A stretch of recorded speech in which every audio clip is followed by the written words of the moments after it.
या जो भी इन्होंने प्रश्न उठाए हैं 1 महीने के अंदर बजट के बाद, कि बजट सेशन में काफी कार्य रहता है, उसके बाद जो ठीक होगा उसको। ये बात तो लास्ट टाइम भी माननीय मंत्री ने कहा था, 15 दिन, 10 दिन, 11 दिन, 1 महीना, 2 महीना, 2 साल, 5 साल बजट सत्र के बाद, बजट सत्र के बाद विचार करेंगे। समिति तो बनाइए ना, समितियां रिपोर्ट कर देगा, ये खाली हम जानना हम कहा कह रहे हैं कि 5 दिन में दे दीजिए। सरकार आगे बढ़ करके सोचे, पदाधिकारियों के जाल में मत रहे, मकर जाल में मत रहे। पदाधिकारियों के मकर जाल में रहते रहते ही इस तरह के ध्यानाकर्षण आते हैं और सदन का समय जाया। एक बार भी नहीं संघ संगठन से या शिक्षक प्रतिनिधियों से। एक मिनट जरा। माननीय सभापति महोदय, माननीय शिक्षा मंत्री जी ने जवाब दिया है।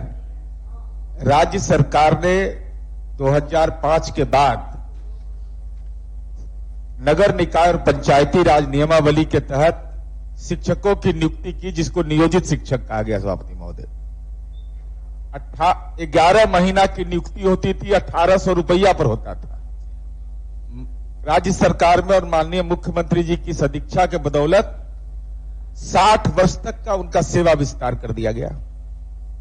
और नियोजित शिक्षक अगर वो बने तब न सक्षमता परीक्षा दिए। अगर नियोजित शिक्षक ही नहीं बनते तो उनकी पात्रता ही नहीं होती। सक्षमता परीक्षा उन्होंने दे दिया, आपने राज्यकर्मी का दर्जा उनको दे दिया। तो जो बुनियादी उनके लिए मापदंड तय किया गया उसमें था कि आपने नियोजित शिक्षक के रूप में अपनी सेवा दी है कि नहीं, तभी आप सक्षमता परीक्षा दे सकते हैं। वो ऐच्छिक था। तो हम केवल माननीय मंत्री जी से यह अनुरोध करते हैं कि इस पर गंभीरता से, इतना काम आपने शिक्षकों के लिए किया, सब जगह सरकार का यश मिलता है, लेकिन कुछ एक जगह पर ऐसी परेशानी होती है कि हम लोग भी तर्कहीन हो जाते हैं। वहां जब संवाद करते हैं शिक्षकों से तो वह बोलता है कि हम लोग 15 साल 16 साल क्या कर रहे थे, हमको सक्षमता परीक्षा क्यों दिलवाया आपने।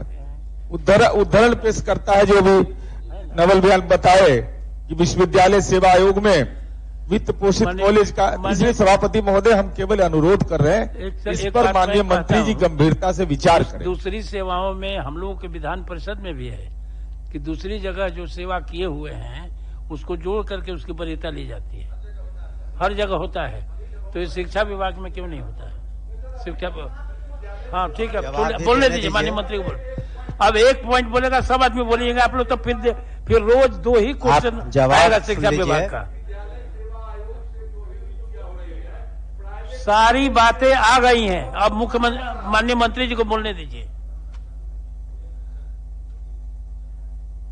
माननीय सभापति महोदय, भी तो भेग आता है। जो बातें माननीय सदस्यों ने उठाई हैं, तो ठीक है, उसको हम रिविजिट करेंगे, पुनः इसकी समीक्षा करवा कर हम एक कमेटी बनवा देंगे, और जो इसमें सही बातें हैं जो लागू होने लायक होंगी वो लोग हम लोग करेंगे। एक कमेटी वरीय पदाधिकारी के सेक्रेटरी के जो अभी ज्वाइन किए हैं उनके अंतर्गत बनवा देंगे, और उसको 1 महीने का समय बजट के बाद। मंत्री जी, आपसे विशेष आग्रह है, समिति नहीं नीति बनवा दीजिए। नहीं तो समिति को जल्दी से हो जाए करके उसके बाद हम लोग जरूरी है निर्णय ले लेंगे। अब हम तो समझ में नहीं आता कि इस तरह से क्यों ऐसे शिक्षा विभाग में लागू हो गया कि वरीयता नहीं लागू होगा।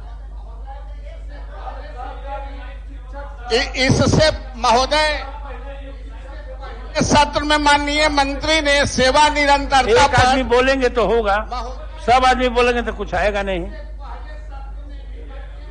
आश्वस्त किया था सेवा निरंतरता पर के लिए, इसलिए वो बात आगे बढ़नी चाहिए, वहीं पर रुका नहीं रहे। महोदय, आपको कठिनाई हो तो कहिए, हम समिति बना देते हैं अपने ही का कि ये लोग आपको सलाह देंगे। समिति हम अपने स्तर पर, आपको जैसा मैंने कहा महोदय, कि हम अपने स्तर पर करवा लेंगे, और जो निरंतरता है या जो भी इन्होंने प्रश्न उठाए हैं 1 महीने के अंदर बजट के बाद, कि बजट सेशन में काफी कार्य रहता है, उसके बाद जो ठीक होगा उसको महोदय निर्धारित।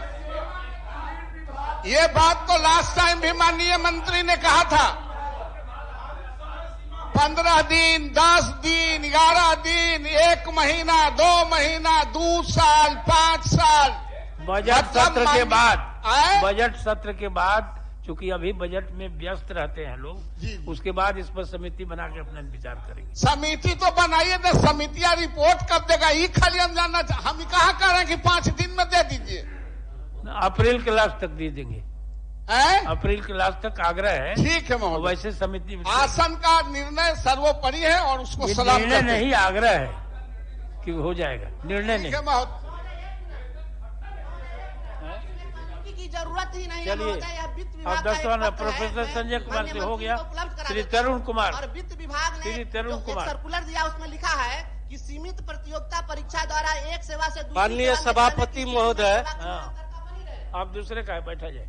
माननीय सभापति महोदय, आपके माध्यम से हम माननीय मंत्री जी से आग्रह किए थे कि पनोरमा ग्रुप, जो सोचता है वो करता है। आपके अपने सपनों का आशियाना।